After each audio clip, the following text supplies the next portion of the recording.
Hemos leído hace un momento Mateo capítulo 4 y posaremos nuestra atención allí. Te pido que mantengas tu Biblia abierta.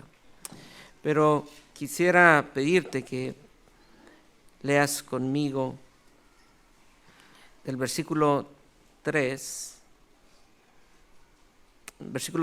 al versículo 4. Y después de haber ayunado 40 días y 40 noches, tuvo hambre. Y vino a él el tentador y le dijo: si eres hijo de Dios, di a estas piedras se conviertan en pan. Él respondió y dijo: escrito está, no solo de pan vivirá el hombre, sino de toda palabra que sale de la boca de Dios. Comida y guerra son dos términos que no parecieran tener alguna compatibilidad. No entran dentro de la misma esfera de conceptos. Guerra casi siempre lo relacionamos con un sentido de alerta, de agitación, de temor. Mientras comida la relacionamos con un tiempo de disfrute, de camaradería, de tranquilidad, de unos buenos tacos, de una buena carne asada. No tienen una forma de unirse esos dos conceptos. Pero, ¿sabes? La guerra más antigua, la guerra más grande de nuestra historia como humanos, comenzó con una comida. Fue una fruta que le pareció agradable a nuestros primeros padres, lo que desató una guerra en esta tierra. Una guerra que se desarrolla en los escenarios más comunes, más cotidianos. Esa guerra se desarrolla día a día en escenarios que tú y yo tenemos frente en cada instante. Pero esa guerra no parece tan simple cuando pensamos en sus efectos, porque esa guerra tiene efectos cósmicos. Porque la guerra de la que hablamos es una guerra entre el reino del Dios encarnado y el reino de Satanás, el reino de la luz y el reino de las tinieblas.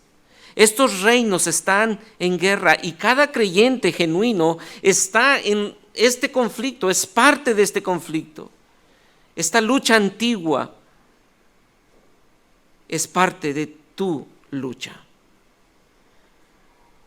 Cuando pensamos en esta guerra, tenemos entonces que entender que esa guerra se gesta en un escenario cósmico, pero también puedes visualizarla en tu mente, en tu decisión. Cuando hablamos de estas guerras, entonces también tenemos que pensar que cada decisión que tú estás tomando es parte de esa guerra, porque estás siendo continuamente tentado por el enemigo. Tus tentaciones entonces no son simplemente batallas psicológicas, es parte de la guerra cósmica. Estamos hablando de una guerra intensa, una guerra espiritual, y como lo vimos en las capillas de la Semana de Énfasis Espiritual, es una guerra espiritual contra poderes cósmicos, contra huestes espirituales de maldad que desean destruir el reino de Cristo y sus hijos. Jóvenes, la lucha que parece simple, que tú tienes cada día, luchas simples de una comida, de una vista en el internet, de una palabra de orgullo, de una adjudicación a tu favor de lo que no te corresponde. Eso que parece tan simple es una guerra, es parte de una guerra. Y es una guerra feroz. Es tan feroz porque el enemigo es feroz, que el enemigo no tuvo ningún reparo de rebelarse y de seducir en esta guerra al eterno Hijo de Dios. El Dios encarnado vino y habitó entre nosotros, y sabes, Satanás no tuvo ningún reparo en ir e intentar seducir al eterno Dios. No temió y no temerá en seducirte a ti, porque si no tuvo temor en hacerlo con Cristo, mucho menos contigo. Pero sabes, hoy veremos que Cristo venció al enemigo y derrotó el poder del pecado. Sí, Satanás intentó seducir a nuestro capitán, a nuestro Señor, pero sabes, no pudo, y Cristo venció al enemigo y derrotó el poder del pecado. Y porque eso es verdad, tú puedes vivir en victoria, porque Él es el capitán de esta guerra. Él ya venció, y si tú eres parte de su reino, tú ya has vencido, porque Él venció el poder del pecado y al enemigo. Pero surge una pregunta: ¿cómo puedo vivir en victoria? Entendiendo que Cristo es mi capitán, ¿cómo puedo vivir en victoria? Y quisiera pedirte que viéramos solamente 2 puntos. Número 1, conociendo la forma de actuar de tu enemigo.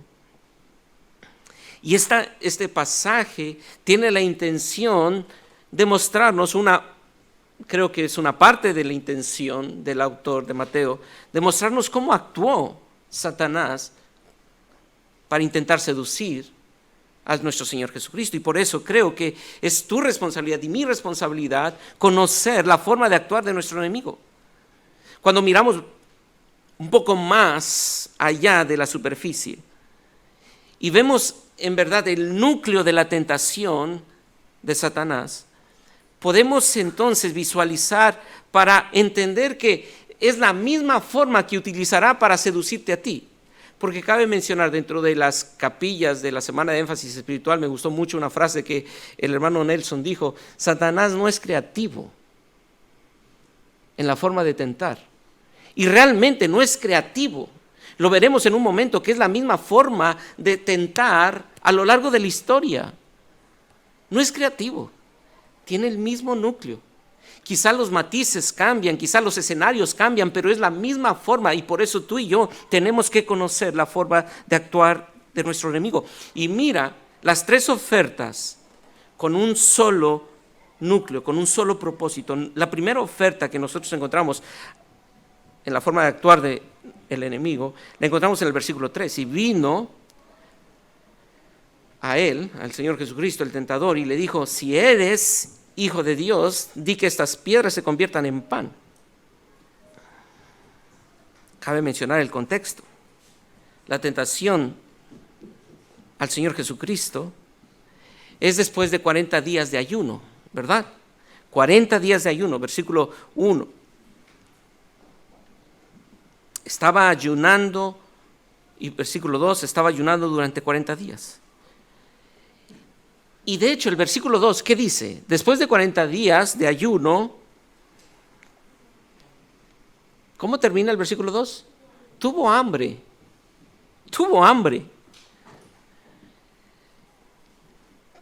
La primer tentación que Satanás propone al Señor Jesucristo es: satisface tus deseos más básicos. Tienes hambre. Tus deseos, el deseo de comer no es malo, tienes hambre. Has pasado 40 días sin comer, tienes hambre. Y la forma de seducirlo es: haz que esas piedras se conviertan en pan, porque tienes hambre. Esa es la forma superficial de ver. Porque tienes hambre, haz que esas piedras se conviertan en pan. Pero va más allá de esa superficie. Porque el versículo 3 dice, y vino el tentador y le dijo, ¿qué? Si eres hijo de Dios. Si en verdad lo que describe Mateo en el capítulo 3 acerca de tu bautismo, de que se escuchó desde lo alto una voz que decía, este es mi hijo amado, si tú eres el que dices ser que eres, tú tienes la posibilidad de no sufrir por esa necesidad básica que tienes. Solamente tienes que decirle a esas piedras que se conviertan en pan porque tienes hambre.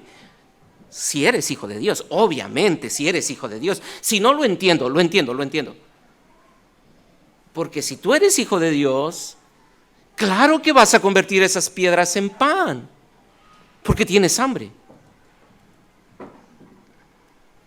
¿Por qué estás aquí sufriendo? ¿Deseas comida? ¿Acaso el Padre, que es tu Padre, no permitiría que sacies tu necesidad más básica, comida? No es difícil ver cómo Satanás está tentando al Señor Jesucristo con esa autogratificación. Pero esa es la misma forma que te tienta a ti y a mí. Con esa tentación de autogratificación.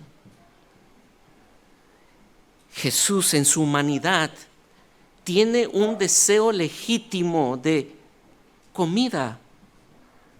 Pero para Jesús jamás ese deseo podría ser satisfecho al margen de la voluntad de su Padre. No, mi Padre quiere que yo ayune para tener una comunión vertical, fuerte y sólida. Estos 40 días de ayuno no son un accidente, son parte de la voluntad del Padre para que crezca mi comunión con Él. Y Él desea que yo pase por este valle de hambre y no me niego a disfrutar su comunión por un plato de comida. No. Y sabes, todos tenemos deseos que Dios nos ha puesto. Son buenos deseos, son necesidades en nuestros cuerpos, son antojos en nuestras almas.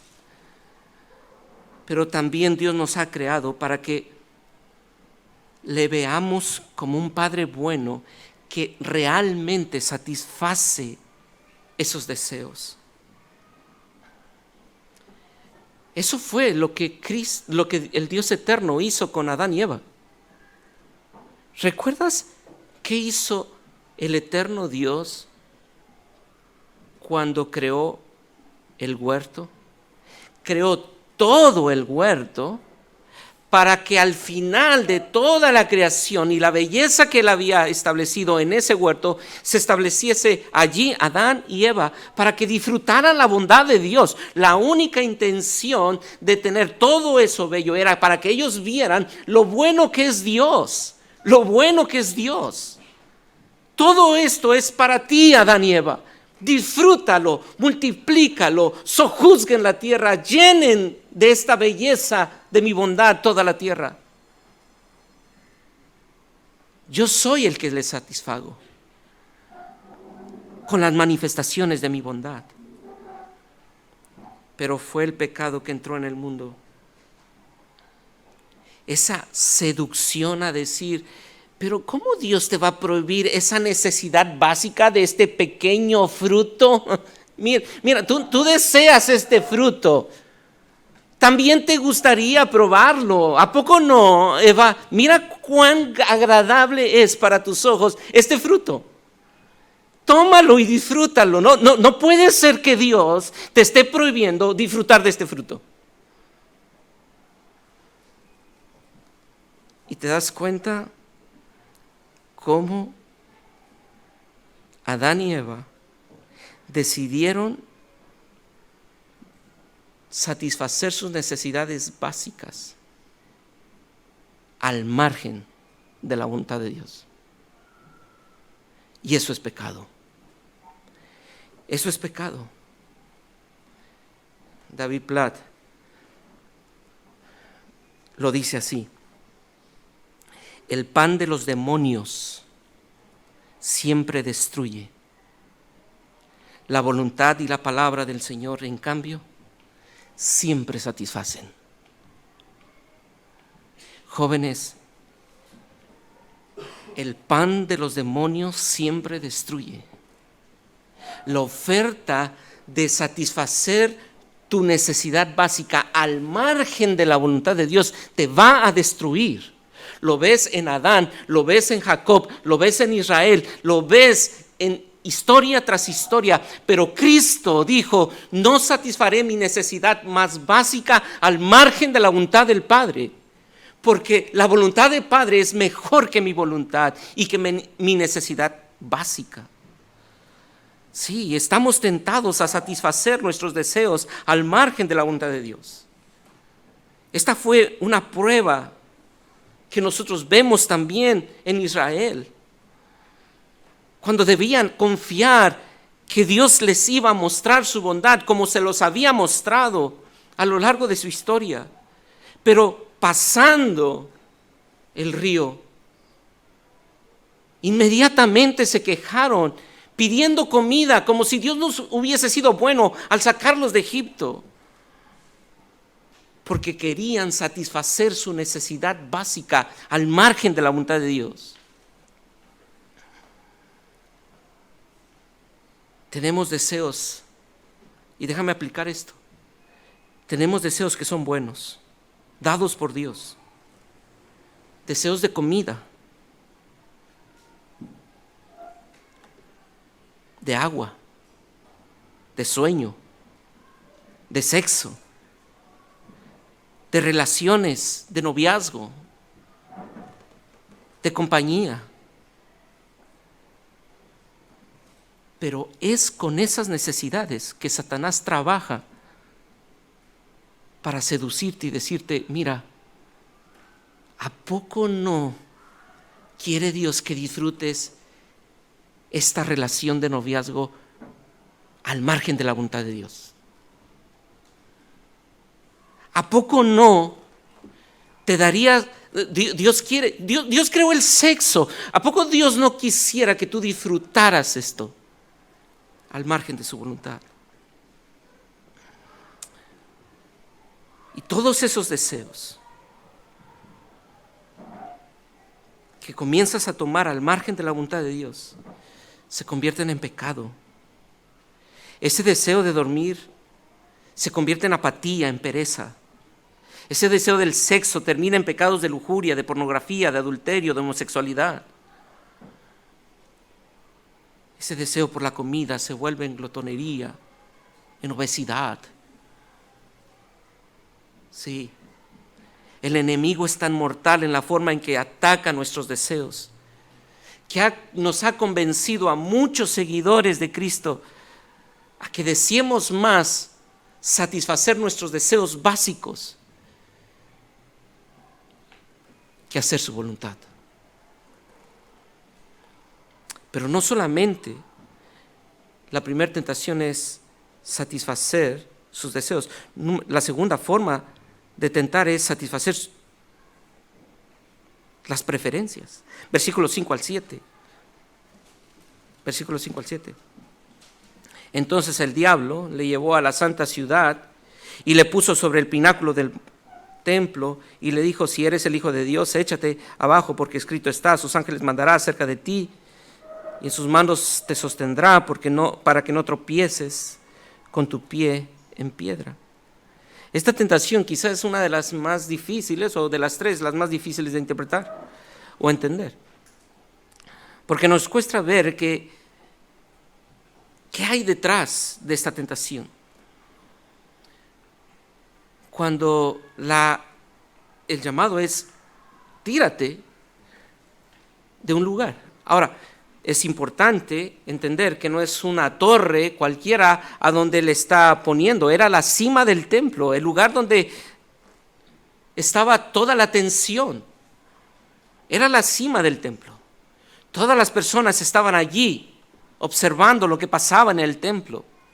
Así que la tentación de Satanás al Señor Jesús es una tentación para que Él pueda demostrar visiblemente la protección de Dios Padre y la presencia del Dios Padre en su vida. Si en verdad eres el Hijo, porque nuevamente lo tienta diciendo esto, si eres Hijo de Dios, aviéntate del pináculo del templo y Dios seguramente, que es tu Padre, te va a proteger. Satanás cita ahí al Salmo 91. Pero la respuesta del Señor Jesucristo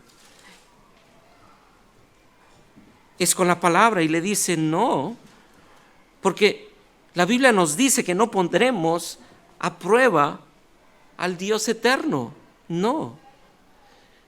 Y la referencia que el Señor Jesucristo hace aquí es a la referencia de Deuteronomio 6:16. ¿Y qué pasa en Deuteronomio 6:16? Pues lo que pasa en Deuteronomio 6:16 es una referencia a Éxodo capítulo 7, donde el pueblo puso a prueba a Dios, exigiéndoles que le proporcionara agua. El pueblo preguntó, ¿está o no está el Señor con nosotros? Si está, pues que nos envíe agua. Si en verdad es tan bueno como dice ser, que nos envíe agua. Esas preguntas del pueblo de Israel simplemente demostraban su corazón incrédulo ante la revelación continua de la bondad de Dios. No confiaban en su presencia, aunque ellos veían la presencia de Dios. Habían evidencias tangibles y muy visibles de la presencia y la protección de Dios, pero ellos querían que Dios se acomodara a sus preferencias. Y es lo que hace Satanás. Le dice a Jesús, si es en verdad tu Padre que te protege, ¿por qué no te avientas? Él te va a proteger y pídele. Pero Jesús no hizo eso, sino que confronta esa tentación y le dice, yo no voy a tentar al Dios Padre. Jesús descansó, realmente descansó al amparo de la seguridad inquebrantable del Padre, porque sabía que el Padre no necesita protegerlo de una caída para saber que el Padre le ama y le cuida. No. Y jóvenes, lo mismo podemos nosotros ser tentados, de la misma forma. Así como Israel fue tentado en el Antiguo Testamento, así como Jesús fue tentado en el Nuevo Testamento, nosotros somos tentados a cuestionar la presencia de Dios y a manipular sus promesas para que se cumplan nuestras preferencias. Y eso es una forma muy grotesca de concebir a Dios. Dios no es un agente cósmico, un genio cósmico, como lo dice el pastor Sugel. No, que está allí para que te cumpla tus caprichos o preferencias. No, Dios no es eso. No dudes si Él no cumple tus peticiones. No pongas a Dios para que Él cumpla tus preferencias.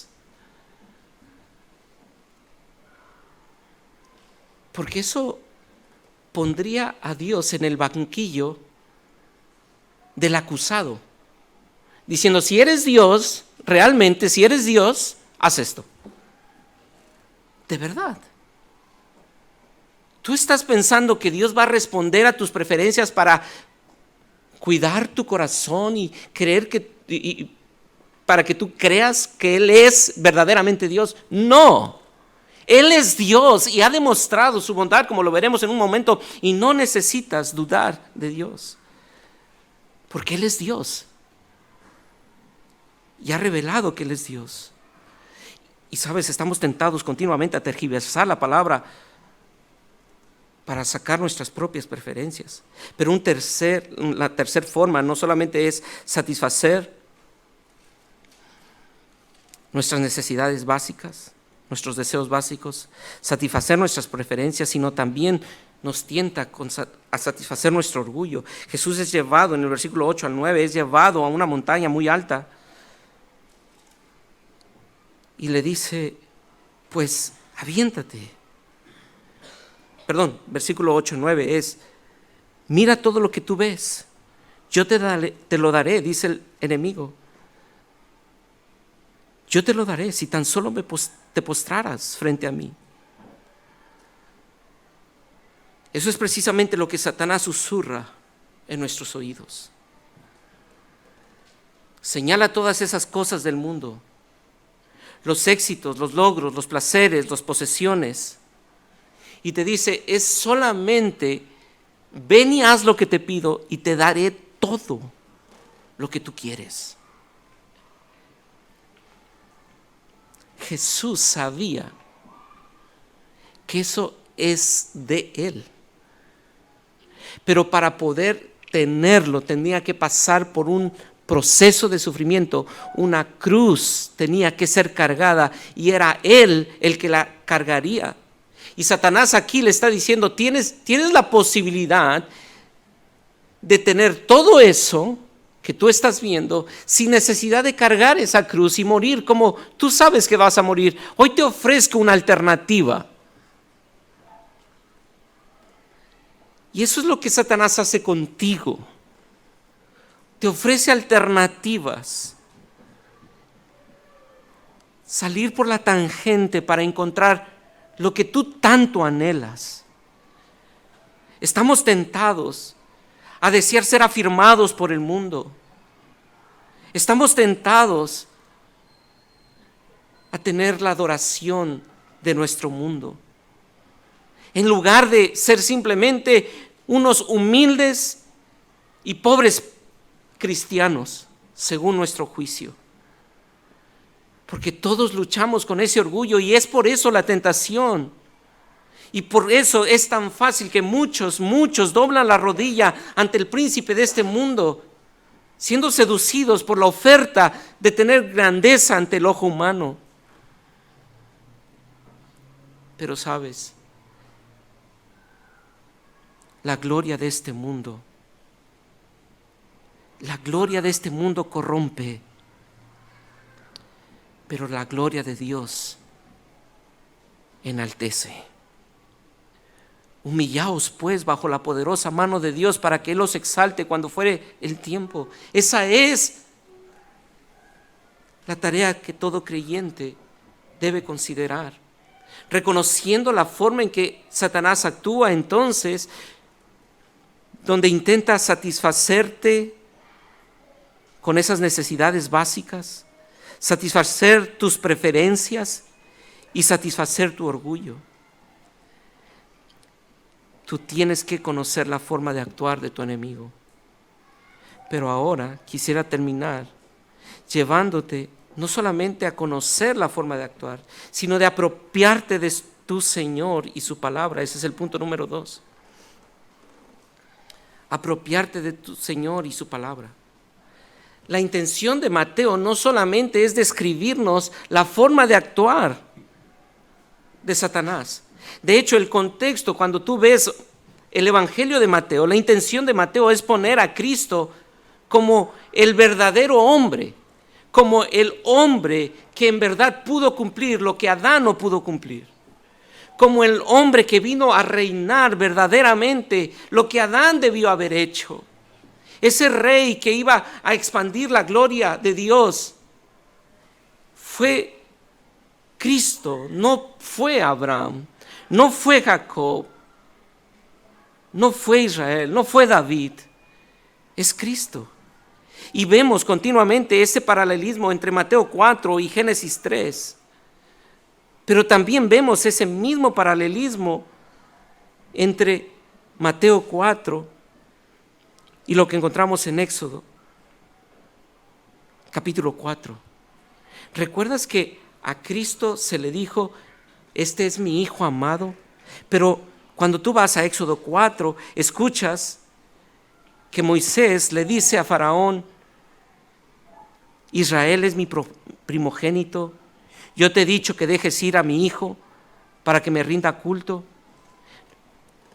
En el antiguo pacto entonces vemos que Israel es el hijo, el que debía haber expandido la gloria de Dios. Dios toma a este pueblo toma a Abraham, a Isaac y a Jacob y le dice: de ustedes voy a hacer una nación grande para que bendigan a las demás naciones. Ustedes son los representantes míos, son mis reyes para que expandan mi gloria. Pero este pueblo también, por comida, por gloria, por preferencia, desobedecieron a Dios. Pero en Mateo 3 escuchamos nuevamente: este es mi Hijo amado. Este sí es mi Hijo amado, en quien yo me complazco. En el fondo, la tentación de pecar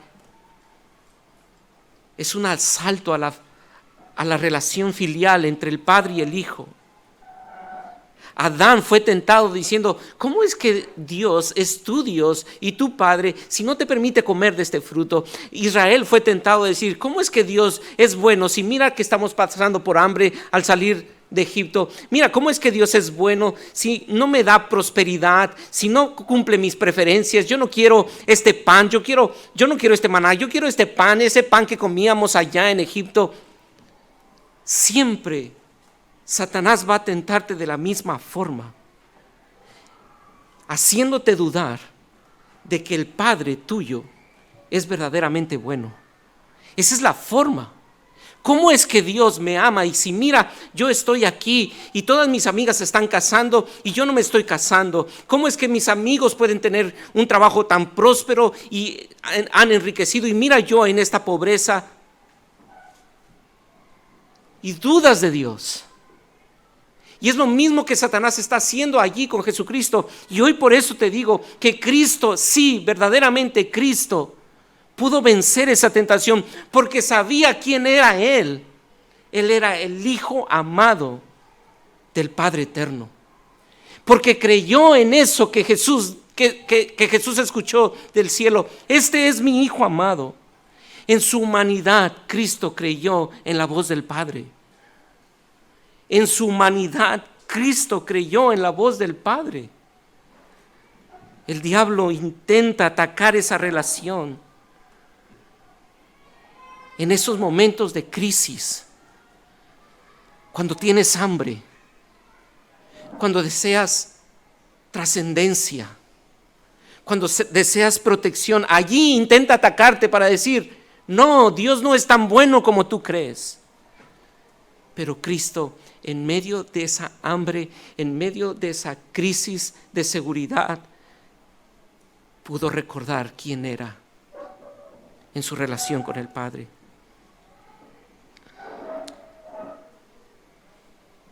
Y es precisamente en Mateo,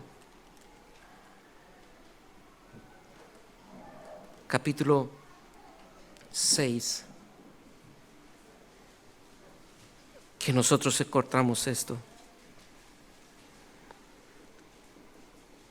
No os afanéis pues diciendo, versículo 31. Podemos leerlo juntos del versículo 31 al versículo 33. No os afanéis pues diciendo: ¿qué comeremos, o qué beberemos, o qué vestiremos? Porque los gentiles buscan todas estas cosas.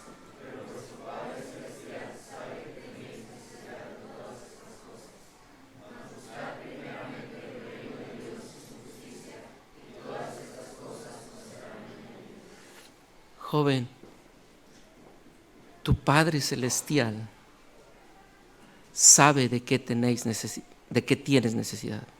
Él sabe tus necesidades. Sí, eres hijo de Adán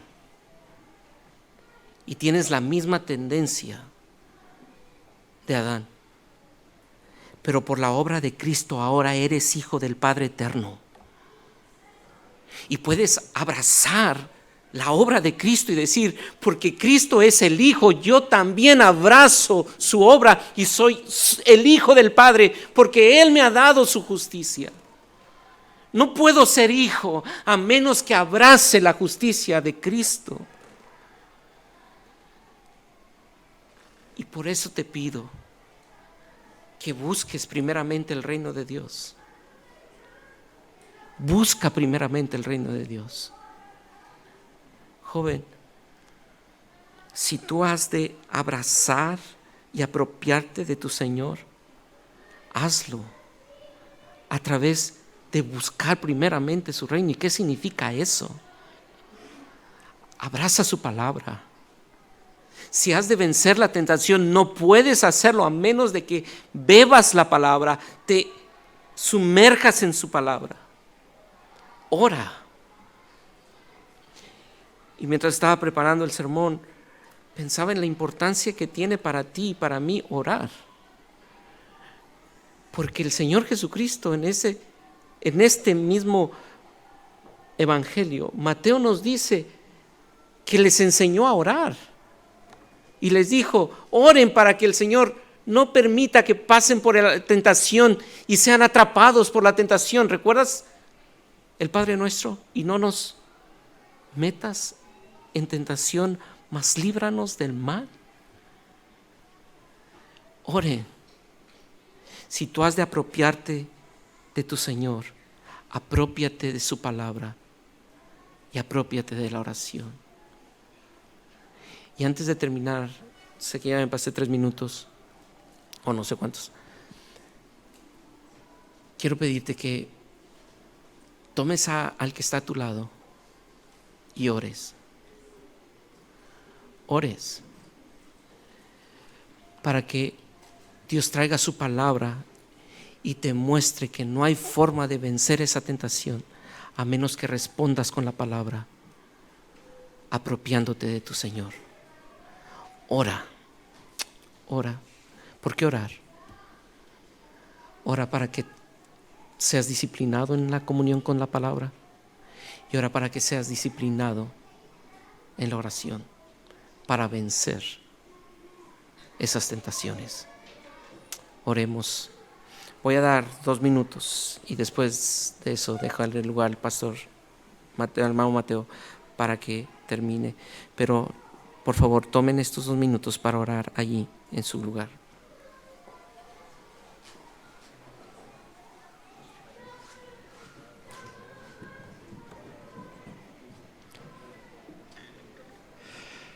Padre, gracias porque en Jesucristo tenemos un ejemplo de alguien que enfrentó la tentación y venció la tentación.